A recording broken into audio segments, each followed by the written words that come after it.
south of Lake. So dangerous situation there. This is the north end of this with the tornado threat, the rest of this with a damaging wind threat coming toward Lake and the Newton areas. All right, so it's farther south. Let's go down to the south of the Jackson area. Still tornado warnings in this area around in Simpson County. Getting to look a lot more ragged. So, certainly not seeing any kind of debris balls that are showing up in this area. A little bit of a circulation there that we can detect, but coming across the areas that should go north of the Mendenhall area. And this stuff is more east-west, so you can get flood warnings. Yeah, flood warnings galore over this. Yeah, there's a big wide expanse here of storms that could wind up giving us flood warnings as well. All right, let's get into some of the forecast timing. You ready for that? Yeah, let's go. Let's move on to some forecast here.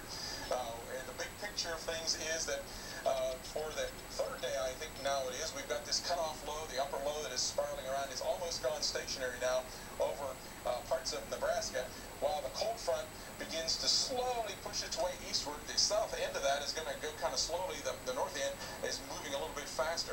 So again, tomorrow, look at all these massive high-top thunderstorms, the thunderstorm tops of these blues and greens.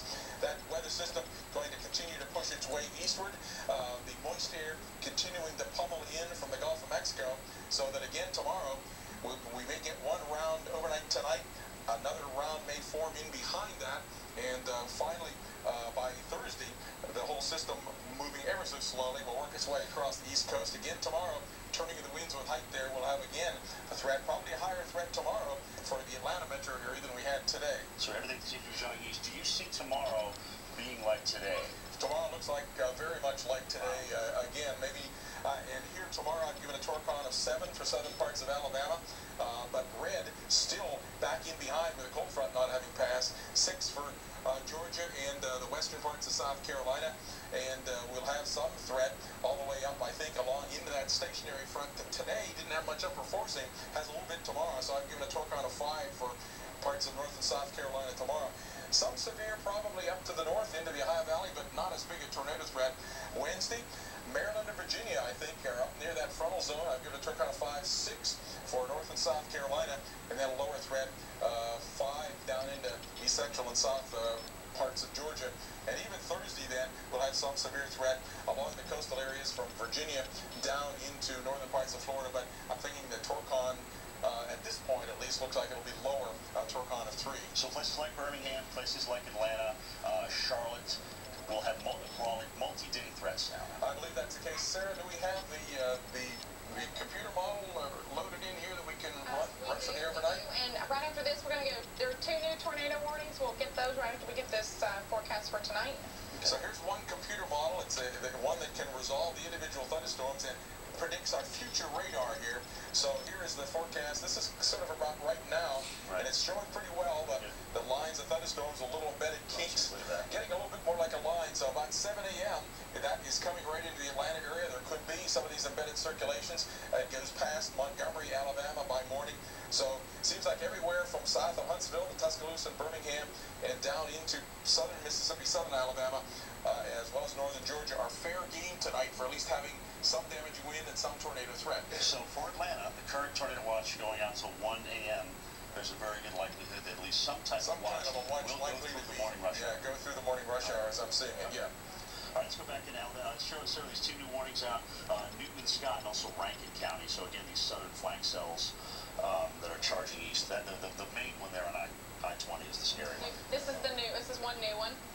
All right, so this is the storm that had come across from Jackson, Mississippi. It continues east along the Highway 80 I-20 area that is now just to the east of Forest, heading toward Decatur in Mississippi. Let's get a look at the high resolution of this grid, because this is definitely one of these storms we don't want to mess around with. Given the fact that it's along a highway, along an interstate there, it's already caused some damage to the south of Jackson. A little bit more of a comfort, certainly.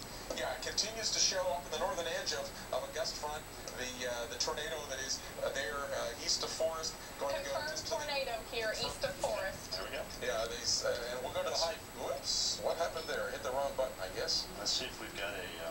Something has gone wrong here. I'm not any longer. Stand by, coming up with Gibson Ridge. Are you Gibson 16 or 17, Dr. Ford? 17. Okay.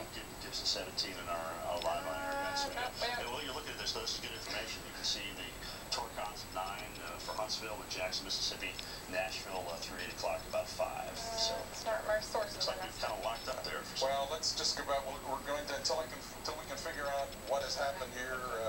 We'll go back to our regular radar portrayals, and meanwhile, we can look at this offline. Meanwhile, I'll So look let's do that. offline. So again, as Sarah just mentioned, confirmed tornado around Forest. That goes along very well with this couplet that we see right there, moving east. That's actually probably east of Forest, given the analysis that we're looking at. Yeah, and it's getting very close to the lake area. Yep. I'm not looking offline until we can show it to you. I'm not seeing a debris signature on this. Is that it?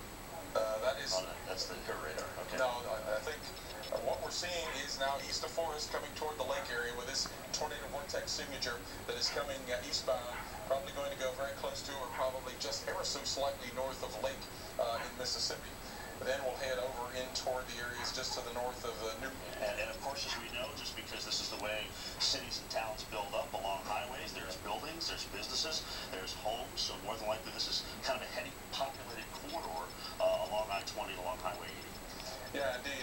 There's definitely going to be things to be hit by tornadoes.